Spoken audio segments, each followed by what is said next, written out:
नमस्कार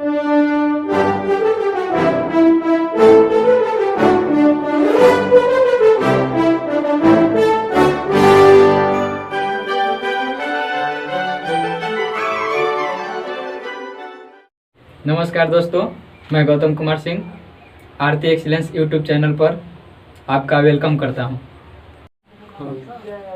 चलिए देखिएगा, प्रथम संक्रमण श्रेणी के तत्वों का अंतराकाशी यौगिकों का बनना।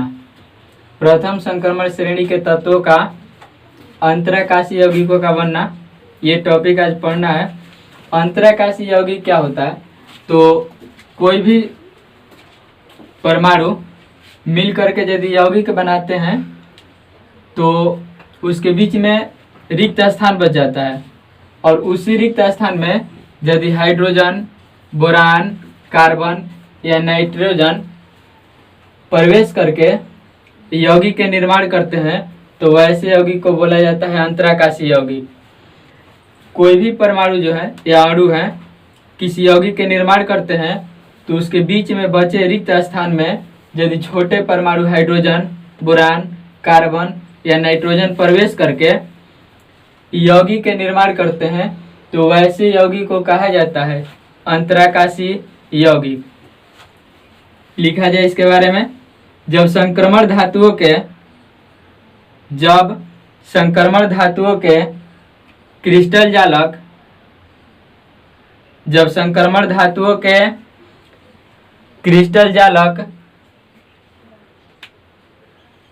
में छोटे आकार के परमाणु,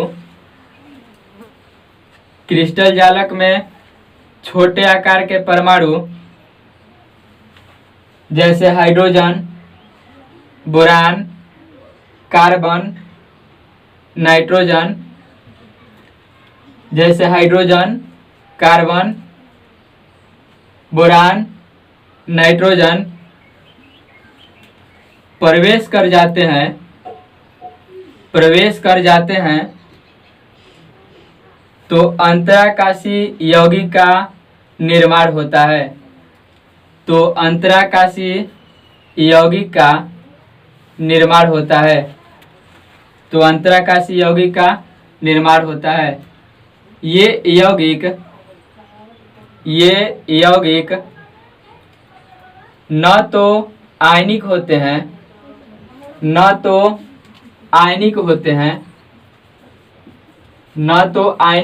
हैं और ना ही सहसंयोजी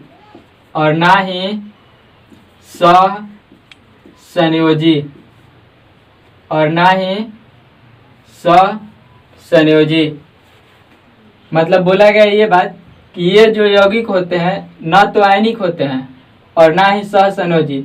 आयनिक मतलब आयनिक बंधन बनाने वाला, मतलब ये जो यौगिक के निर्माण होता है इस यौगिक में ना ही आयनिक बंधन बनता है और ना ही सहसंयोजी बंधन बनता है। जैसे में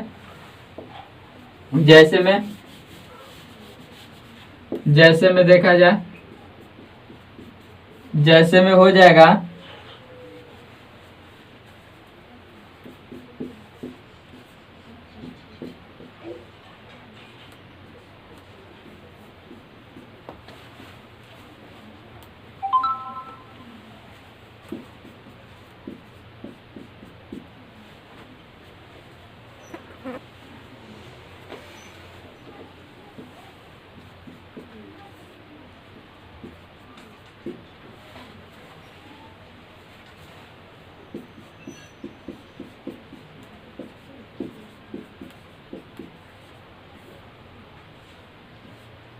जैसे में ये हो गया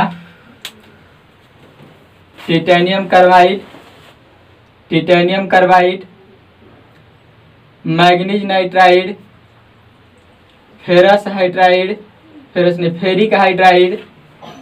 इसी तरह से ये हो गए यौगिक, ये कहलाएंगे अंतराकाशी यौगिक, यही कहलाएंगे अंतराकाशी यौगिक। आगे इसी में लिखना है उपरोक्त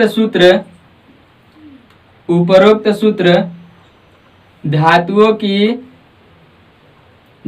की कोई समान धातुओं की कोई समान ऑक्सीकरण अवस्था प्रदर्शित नहीं करता है। कोई समान ऑक्सीकरण अवस्था प्रदर्शित नहीं करता है, बल्कि संघटनों की प्रकृति को बतलाता है। संगठनों की प्रकृति को बतलाता है। मतलब इसमें ये बात बतलाया गया कि ये जो यौगिक बना है, ये जो है अस्थायी रूप से इसके ऑक्सीकरण संख्या के बारे में नहीं बतलाता है। किन के ऑक्सीकरण संख्या क्या होंगे इसके बारे में नहीं बता पाता है। सिर्फ ये जो सूत्र है, ये सूत्र यही बात बतलाते हैं कि जो यौगिक बना है उनमें कौन कौन से पदार्थ हैं। जैसे इसमें टाइटेनियम है, कार्बन है, इसमें मैग्नीज है, नाइट्रोजन है। तो सिर्फ इस सूत्र से इसी बात की जानकारी मिलती है कि इनमें कौन कौन से संगठन है, कौन कौन से तत्व हैं, बल्कि ये जानकारी नहीं मिलती है कि इनकी ऑक्सीकरण संख्या क्या होगा। इस बात की जानकारी नहीं मिलती है। चलिए देखिएगा, आपकी टॉपिक दिया गया है कि अंतराकाशीय यौगिकों के भौतिक एवं रासायनिक गुण। मतलब अभी हम लोग अंतराकाशीय यौगिक के बारे में पढ़े थे कि क्रिस्टल जालक में जब छोटे छोटे परमाणु हाइड्रोजन, नाइट्रोजन, बोरान और कार्बन यदि प्रवेश कर जाते हैं तो अंतराकाशीय यौगिक का निर्माण होता है। अब यहाँ पे अंतराकाशीय यौगिक के भौतिक और रासायनिक गुण के बारे में बोला गया है। तो सबसे पहले का गुण होगा, लिखिएगा सबसे पहले का गुण, ऐसे यौगिकों के गलनांक, एक नंबर में ऐसे यौगिकों के गलनांक उच्च होता है जो शुद्ध धातु से भी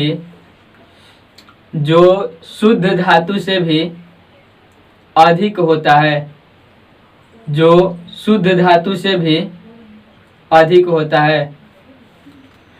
तो एक नंबर में बोला गया कि अंतराकाशीय यौगिक जो बनेगा उसका जो गलनांक होगा, अंतराकाशीय यौगिक जो बनेगा इसका जो गलनांक होगा, गलनांक मतलब कहा जाए तो हो जाएगा मेल्टिंग पॉइंट।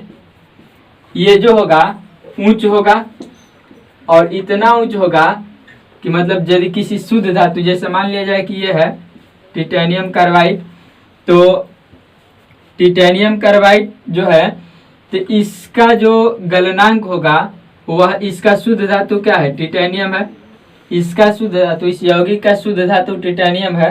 तो इस पूरे यौगिक का गलनांक जो होगा इस टाइटेनियम के गलनांक से भी अधिक होगा। यानी कि अंतराकाशीय यौगिकों का जो गलनांक होता है बहुत ज़्यादा होता है, बहुत उच्च होता है, बहुत अधिक होता है, और वह शुद्ध धातु से भी अधिक होता है। ऐसा एक नंबर में लिखा गया। अब नीचे 2 नंबर दीजिएगा, और 2 नंबर में लिखिएगा, ये अति कठोर होते हैं, ये अति कठोर होते हैं तथा कुछ बोराइड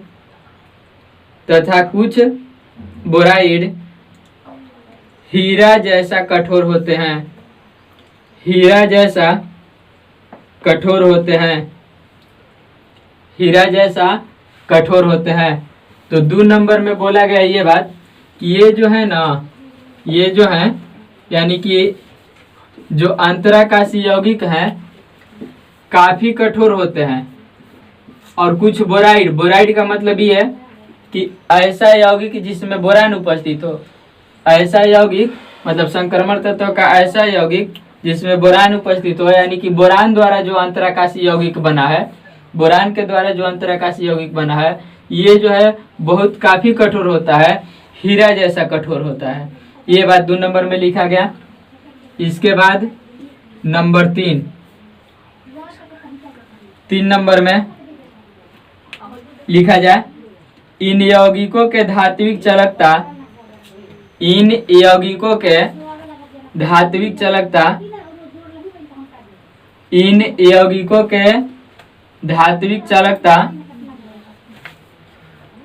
सुरक्षित रहता है। इन यौगिकों के धात्विक चालकता सुरक्षित रहता है।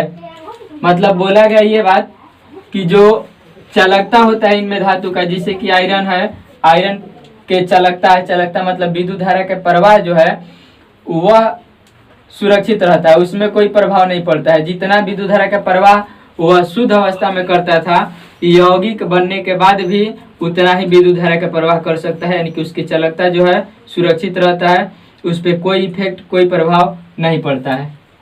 इसके बाद ये 4 नंबर होगा, लास्ट होगा, लिखा जाए इसमें ये यौगिक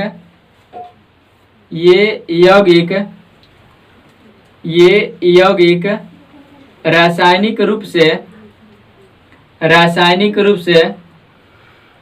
निष्क्रिय होते हैं। ये यौगिक रासायनिक रूप से निष्क्रिय होते हैं। तो 4 नंबर में बोला गया ये बात कि ये जो यौगिक होते हैं, यानी कि आंतराकाशी जो यौगिक होते हैं, ये रासायनिक रूप से होते हैं निष्क्रिय का मतलब ये हुआ अक्रिय। निष्क्रिय का मतलब अक्रिय, यानी कि अभिक्रिया नहीं करते हैं। ये जो अंतराकाशी यौगिक होते हैं किसी के साथ अभिक्रिया नहीं करते हैं, यानी कि अक्रिय होते हैं बोल सकते हैं, या फिर निष्क्रिय होते हैं, ये बात आप कह सकते हैं। अगला टॉपिक है मिश्र धातु का बनना। मिश्र धातु का मतलब होता है कि मतलब 2 या 2 से अधिक प्रकार के धातु एक साथ मिल करके किसी नए धातु का निर्माण करते हैं, तो वैसे धातु को कहा जाता है मिश्र धातु। मतलब 2 या 2 से अधिक प्रकार के, 2 से अधिक कितने भी प्रकार के हो सकते हैं, तो 2 या 2 से अधिक प्रकार के धातु यदि एक साथ मिल करके किसी नए धातु का निर्माण करते हैं, तो वैसे धातु को बोला जाता है मिश्र धातु। तो लिखा जाए इसके बारे में, मिश्र धातु विभिन्न धातुओं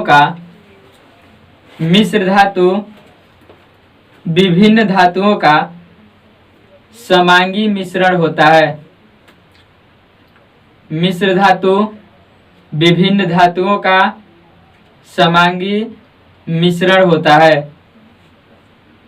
जो समांगी ठोस विलयन होता है, जो समांगी ठोस विलयन होता है, जो समांगी ठोस विलयन होता है।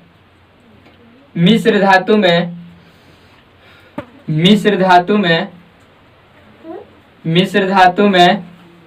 एक धातु के परमाणु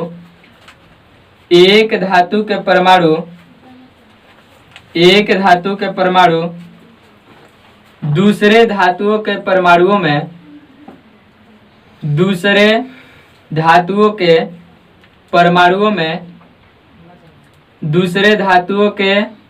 परमाणुओं में अनियमित रूप से वितरित रहते हैं। अनियमित रूप से वितरित रहते हैं। संक्रमण धातु का आकार छोटा होने के कारण संक्रमण धातु का आकार छोटा होने के कारण यह आसानी से मिश्र धातुओं का निर्माण करता है। यह आसानी से मिश्र धातुओं का निर्माण करता है। ये मिश्र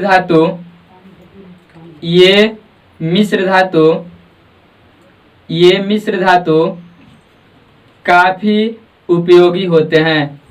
ये मिश्र धातु काफी उपयोगी होते हैं।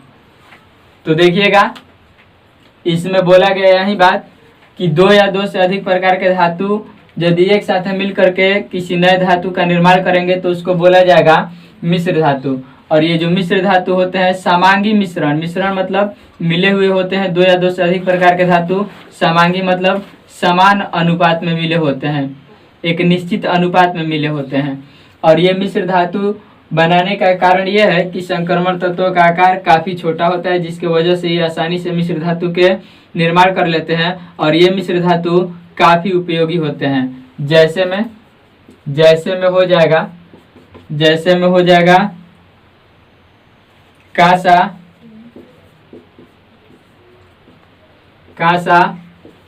जो है कॉपर और टीन से मिलकर के बना होता है।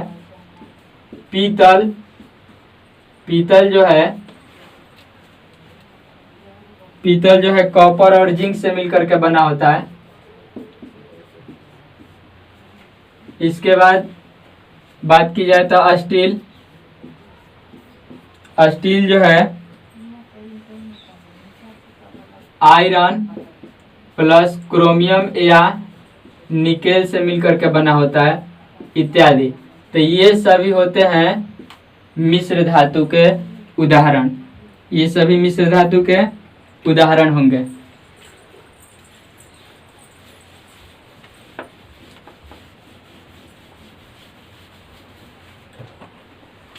अगला टॉपिक होगा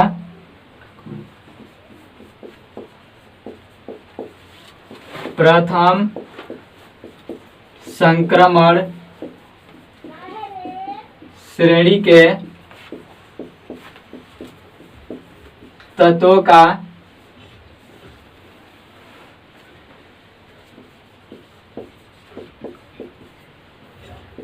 परमाणु त्रिज्या। प्रथम संक्रमण श्रेणी के तत्वों का परमाणु त्रिज्या। तो लिखा जाए इसके बारे में, 3D संक्रमण श्रेणी में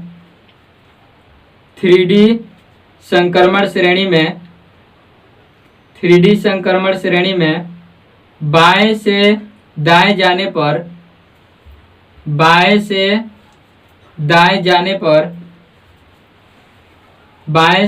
जाने पर परमाणविक आकार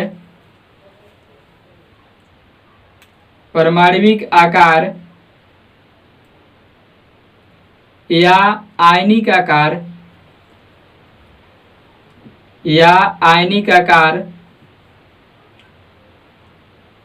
घटता है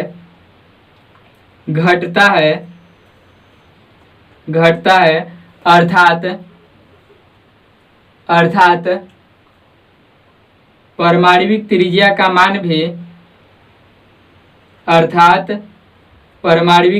का मान भी घटता है। इसका कारण यह है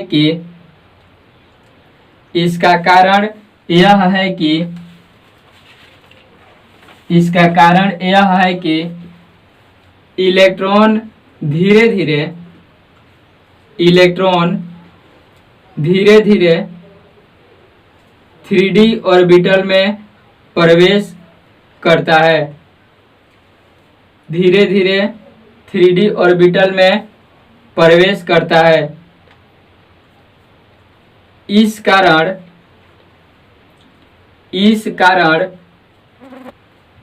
बढ़ता हुआ नाभिकीय आवेश इलेक्ट्रॉनों को भीतर की ओर आकर्षित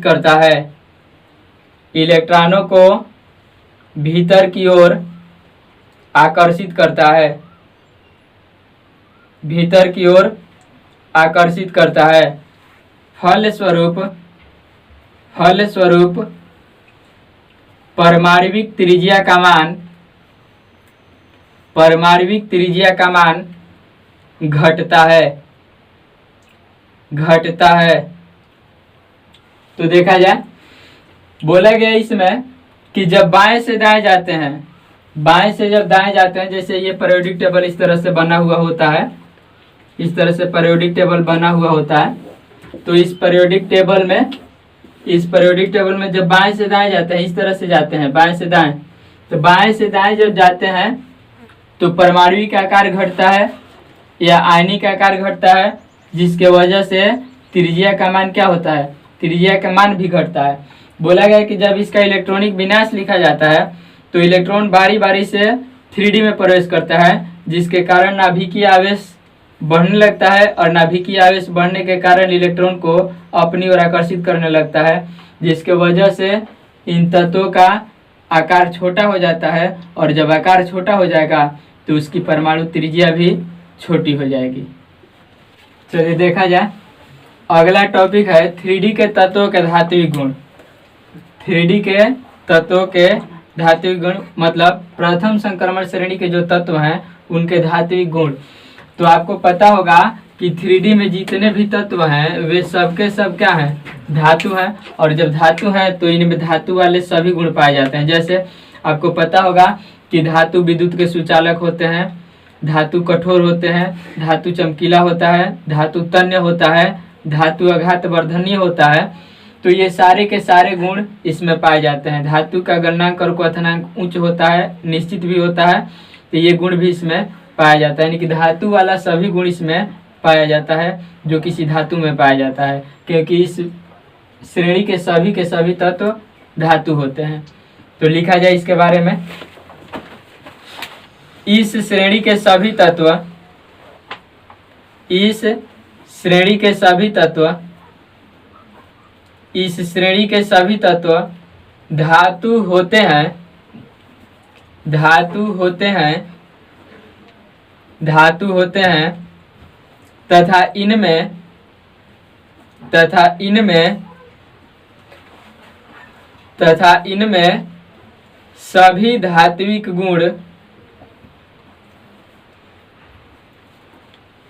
तथा इनमें सभी धात्विक गुण उपस्थित होते हैं। सभी धात्विक गुण उपस्थित होते हैं। सभी धात्विक गुण उपस्थित होते हैं। इनके घनत्व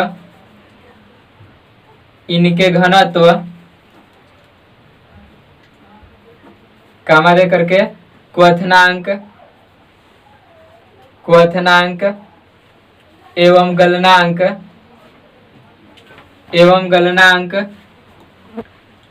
उच्च होता है।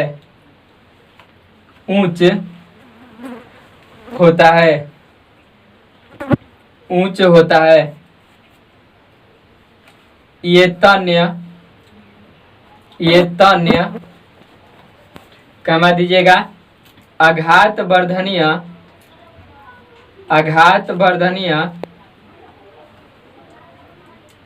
कमा दीजिएगा कठोर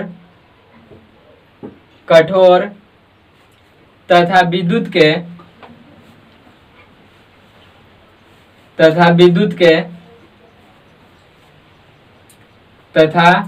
विद्युत के सुचालक होते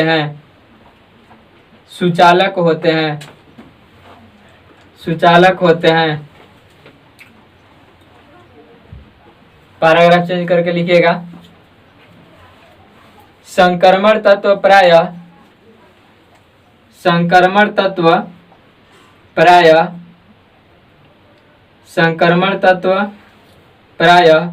एस ब्लॉक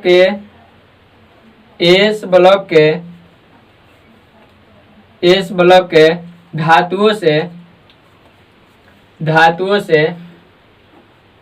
धातुओं से कठोर होते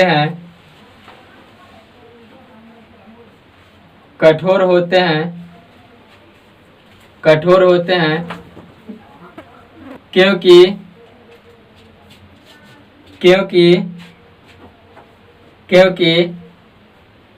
इनमें HCP, इधर बोर्ड पे लिख रहे हैं HCP तथा CCP, HCP तथा CCP निविड संकुलित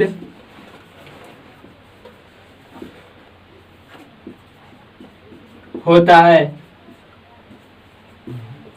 निविड संकुलित होता है। तो देखिए इस पैराग्राफ में बोला गया कि ये जो 3D श्रेणी के जो तत्व हैं ये एस ब्लॉक के तत्वों की अपेक्षा अधिक कठोर होते हैं।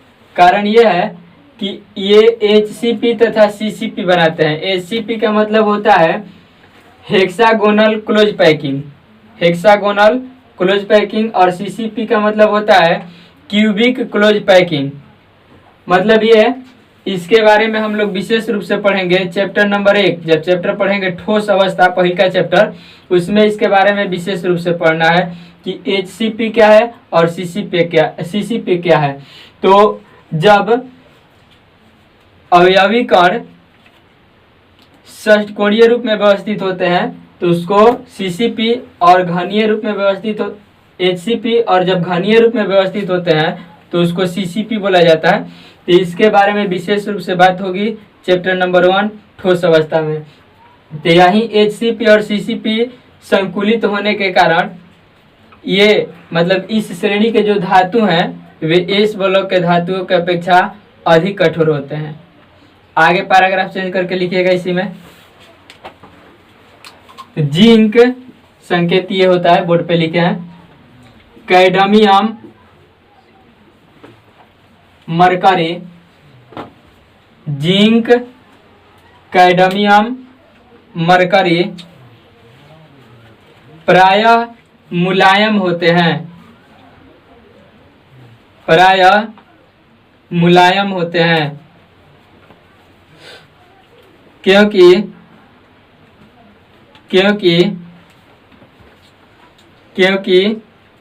इनमें अयुग्मित इलेक्ट्रॉनों की संख्या, इनमें अयुग्मित इलेक्ट्रॉनों की संख्या,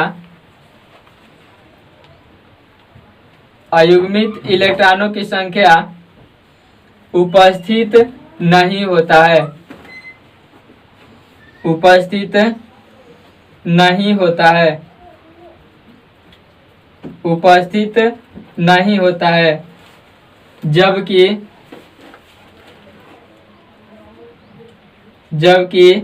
क्रोमियम संकेत होता है उसका Cr, मोलाइबिडेनम संकेत MO, मोलाइबिडेनम संकेत MO, तथा टंगस्टन टंगस्टन का संकेत होता है W। टंगस्टन अति कठोर होता है, अति कठोर होता है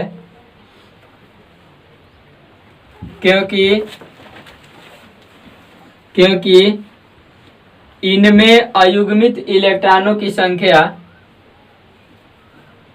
इनमें अयुग्मित इलेक्ट्रॉनों की संख्या, अयुग्मित इलेक्ट्रॉनों की संख्या अधिक होता है, अधिक होता है, अधिक होता है, जिसके कारण ये अधिक बंधन का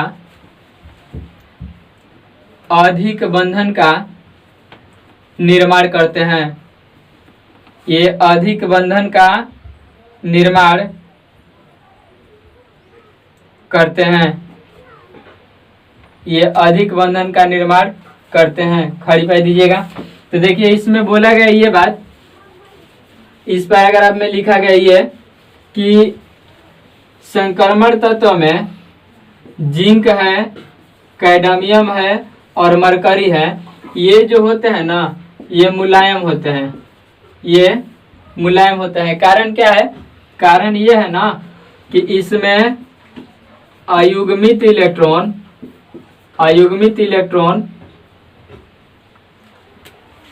अयुग्मित इलेक्ट्रॉन नहीं होता है, अयुग्मित इलेक्ट्रॉन नहीं होता है, मतलब सिंगल सिंगल इलेक्ट्रॉन इसमें नहीं पाए जाते हैं और इसलिए ये जो होते हैं मुलायम होते हैं। और फिर बोला गया है कि क्रोमियम, मोलिब्डेनम और टंगस्टन ये कठोर होते हैं। इसका कारण ये है कि इसमें अयुग्मित इलेक्ट्रॉन की संख्या अधिक होती है, या फिर ये कह सकते हैं कि अयुग्मित इलेक्ट्रॉन उपस्थित होता है, अधिक होती है। तो यही कारण है जो हम लोग लास्ट पैराग्राफ में लिखे हैं। ठीक है, अगला टॉपिक है प्रथम संक्रमण श्रेणी के तत्वों का आयनन एंथैल्पी। प्रथम संक्रमण श्रेणी के तत्वों का आयनन एंथैल्पी। तो इसमें आयनन एंथैल्पी क्या होता है, ये बात हम लोग पी ब्लॉक में पढ़ चुके हैं, सेकेंड ईयर में भी और फर्स्ट ईयर में भी पढ़ चुके हैं। आयनन एंथैल्पी को आयनन ऊर्जा, आयनन विभव भी कहा जाता है और इसको आईपी के द्वारा सूचित किया जाता है, ऐसा हम लोग पीछे पढ़ चुके हैं। तो सिर्फ हम लोग को ये बात पढ़ना है कि प्रथम संक्रमण श्रेणी के तत्वों का जो आयनन एंथैल्पी होता है वो कैसा होता है, किस प्रकार का होता है, तो ये बात हम लोग समझेंगे। तो देखिए, प्रथम संक्रमण श्रेणी या कोई भी संक्रमण श्रेणी का जो तत्व होता है वह पीरियोडिक टेबल में बीच में रहता है। बीच में यहाँ पे होता है डी ब्लॉक का तत्व, यहाँ पे डी ब्लॉक का तत्व होता है, यहाँ पे ये सब डी ब्लॉक के तत्व होते हैं। इधर होता है एस ब्लॉक का तत्व, एस ब्लॉक होता है, इधर एस ब्लॉक होता है, और इधर हो जाता है पी ब्लॉक का तत्व, पी ब्लॉक का तत्व इधर हो जाता है ना। तो यहाँ पे डी ब्लॉक के जो तत्व हैं, जो संक्रमण तत्व हैं, इनका स्थान एस ब्लॉक के बाद और पी ब्लॉक के पहले है। इसका मतलब ये है कि इसके आईपी का मान, इसके आईपी का जो मान होता है, यानी कि आयनन एंथैल्पी का जो मान होता है वह एस ब्लॉक के तत्वों के आयनन एंथैल्पी के मान से अधिक और पी ब्लॉक के तत्वों के आयनन एंथैल्पी के मान से कम होता है। यानी कहने का मतलब यह है कि प्रथम संक्रमण श्रेणी के तत्वों का जो आईपी का मान होता है वह एस ब्लॉक के तत्वों के आईपी के मान से अधिक होता है और पी ब्लॉक के तत्वों के आईपी के मान से कम होता है। तो यही बात लिखना है, इसमें लिखिएगा 3D के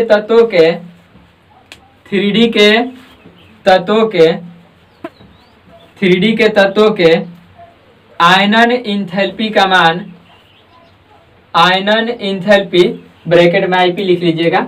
आयनन एंथैल्पी लिखने के बाद ब्रैकेट में आईपी, आयनन एंथैल्पी ब्रैकेट में आईपी का मान एस ब्लॉक के तत्वों के, एस ब्लॉक के तत्वों के आईपी के मान से, आईपी के मान से अधिक एवं पी ब्लॉक के तत्वों के, पी ब्लॉक के तत्वों के आईपी के मान से कम होता है, आईपी के मान से कम होता है। यदि वीडियो पसंद आए तो चैनल को सब्सक्राइब करें, अपने दोस्तों को शेयर करें ताकि उनको भी बेनिफिट हो सके।